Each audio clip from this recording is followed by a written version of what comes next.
Better get some popcorn ready. This one's going to be pretty long. What we're going to be talking about today is something that will be very important in the next few lessons. The topic is male and female energy. From there, we'll be talking about left brain and right brain, then the new children, and bring it full circle. Ready? Deep breath.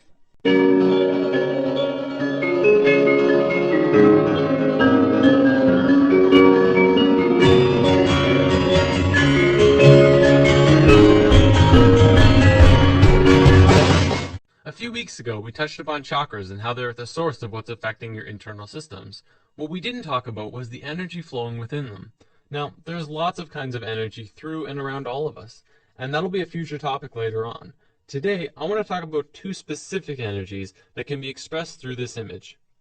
The energy that flows here is male and female energy. Male energy is focused, and female energy is creative and random. Neither of them is greater nor weaker than the other, and both can be extremely powerful when fully manifested. Female energy is the land of unbridled possibilities, creative potential, and affecting the universe from within. Focused male energy takes direct roads from point A to point B. This energy can be as strong as a tank, accomplishing tasks and going where it needs to go with precision and without distraction. The important thing to know about this energy isn't how they move. I'm going to use some super basic sacred geometry to demonstrate this. This is the Fibonacci spiral. We're going to be talking a lot more about it when we dive into the topic. For now, all you have to know is that it starts at 1 and flows outward forever in a very specific way, and is present in all life everywhere. As male energy flows through the spiral, it goes from base point to point, from here to here, to here to here. It doesn't curve, it just goes straight where it needs to be. Female energy, however, would flow in the actual spiral. It would go around, going in and around outside all of the lines, but still getting to the same or similar results. This is a graphic representation of how it flows, but it also acts in the same way. From this understanding, you can see how we use these energies in our lives. It's the difference between driving straight to work and being on schedule all the time, and taking the scenic route because it's a more pleasant ride, even if it means being late. It's baking a cake strictly by what it says in the cookbook, and putting it together with what just feels right. It's getting that promotion for working the hardest, and getting that promotion for coming up with the best ideas. Here's a relatable example. It's the difference between Inception and Sucker Punch. Both about dreams, but one of them being the masculine story of professional men just doing their no-nonsense work, trying to get the job done, and the other being the feminine story that was creative and random and, according to many, didn't make much sense. Both male and female energy, like the chakras, have their own traits. Male energy is linear, analytical, strategic, and practical. However, when male energy is constricted, it is very blundering and confrontational, and what tends to occur is not seeing all sides of a situation, or not being open to any other possibility other than the one being pursued. You can see a lot of that in today's society. Most commonly, we call it being closed-minded. Female energy, on the other hand, moves in curves. It does not stay inside the lines. It is creativity and movement and expression and emotion. It can do anything and go anywhere, but it has trouble sticking to schedule.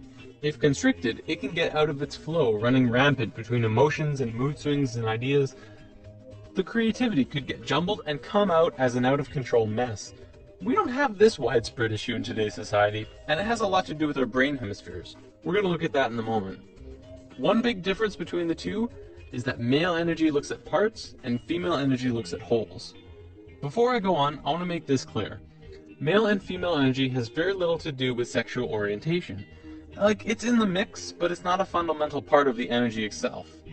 For example, if you look at the shape of male and female bodies, men have straighter bodies, women have curvier bodies. We'll probably come back to this in a lesson down the road. Okay, brain hemispheres. We have two of them, and if you remember what you learned in grade 10 biology, this will be familiar. The left brain is the male energy side of the brain. It is orderly, statistical, logical, and mathematical. It sees things in straight lines, rational and practical. The right brain is the female energy side of the brain. It is our creative side, a free spirit. It is passion and experience of taste and feeling, movement and art. As is the same with the energy, the left brain cannot make sense out of the right brain. You cannot put feelings and expressions within boxes. They must be felt to be truly experienced. The right brain, too, cannot make sense about how the left brain understands things. Okay, so as a species, we are primarily left-brained. Well, incredibly left-brained. This basically means that, as a species, we essentially have a male energy imbalance. There is way too much of it. It is dominant and is constricting on the female side of the brain. Now, don't get me wrong, this isn't a bad thing. In fact, it's kind of a blessing in disguise, but we have to talk about some other things first. So, there's nothing wrong with our female energy. We're just not really using it to potential. Our male energy is really messed up, and that's why we're where we are right now. By where we are, I mean the economical, political, financial, religious, nuclear, dolphin and bee-killing global war crisis. After lesson 1, I touched upon how right now the world is a mess in a myriad of areas. A few people commented saying, well, study the financial crisis, and study the nuclear crisis, and study the political crisis. They're all completely separate issues. And this is how the male energy looks at parts. We're realizing now that it's constricting on our point of view. As a whole, all of these issues together are further proof that we don't understand how to be harmonious because our male energy is out of sync with each other and the planet. So let's look at indigo children and super psychics. There's a new type of children being born on Earth. Since sometime in the 80s, new children started appearing with different or unusual traits. Their numbers began to increase, and today nearly 100% of all children born in North America are indigo children. So what are these traits? Let's go over a list developed by Jan Yordi, a play therapist who has been studying and working with indigo children for about 4 years now. As we go over the list, see if any of these sound like you. Maybe strong-willed, independent thinkers who prefer to do their own thing rather than comply with authority figures or parents. Have a wisdom and level of awareness and caring beyond their youthful experience. Traditional parenting and discipline strategies don't appear effective with these children. If you try and force an issue, a power struggle is the typical outcome. Energetically, indigos are vibrating at a much higher frequency, so they can get scrambled by negative energy easier.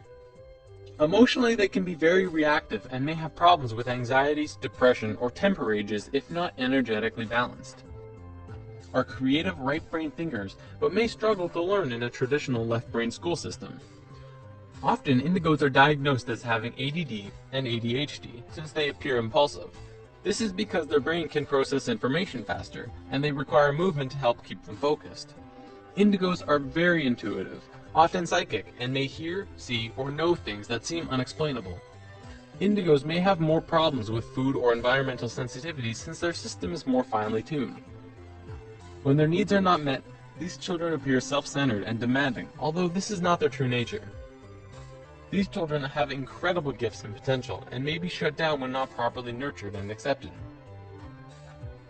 So what's causing this? Well, for one, there are 2 new DNA blocks being activated within these kids. They are microcephalin and ASPM.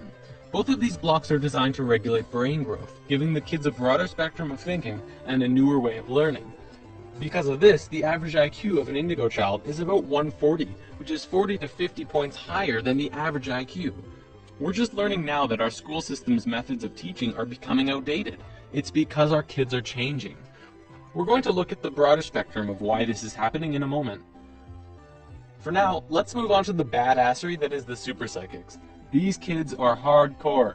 They can do anything, literally. Some can move solid objects through walls with their minds. Some are blind, yet they can see everything around them from a myriad of different screens within their head. There are some who can look at a person and know absolutely everything about a person just from looking at them, including when they'll die. So, why haven't we heard about this? You'd think this would be huge in the world. Well, for one, almost all super psychic children are in China, and almost all of the evidence is hardly ever rendered into English, although some of it does make it into the public in China. If you want to learn more about this, the book China's Super Psychics by Paul Dong and Thomas Raphael is a great starting place. Before we wrap up, we totally have to bring this video full circle. What on earth do the new children have to do with male and female energy? Isn't it obvious? Indigo children are directly connected to our species' male energy, and super psychics to our female. As we grow closer and closer to the peak of the shift, the planet itself is beginning to change. Essentially, this is happening to balance us out. On one half of the world, indigo children are being born. On the other half, super psychics. They are here to help the consciousness of the planet in an incredibly crucial time. There are way more indigo children on the planet than super psychics because it's our male energy that needs to understand. It's through the indigo children and their new way of thinking which is affecting the consciousness of the planet, putting us back onto the harmonious path. As we just learned, to understand things it takes two to tango. You can not only understand something by reading about it, you need both sides of the brain to click. In the modern world, things like astral projection and channeling aren't really considered science. One of them is exploring different realms outside of the body, and one is communicating with beings of higher consciousness. And yet, because we can only seem to measure it from experience, it doesn't qualify to be legitimate. Because of this left brain constriction, we have lost a major part of what life is about. See, what we have is called polarity consciousness. We see everything in two ways, good or bad, hot and cold, right and wrong, religion and science. To once again become harmonious with each other on the planet, we have to learn to understand again from the left brain. When this happens, we can move out of polarity consciousness into unity consciousness, and that's essentially where we're going. That about wraps it up. See you next time.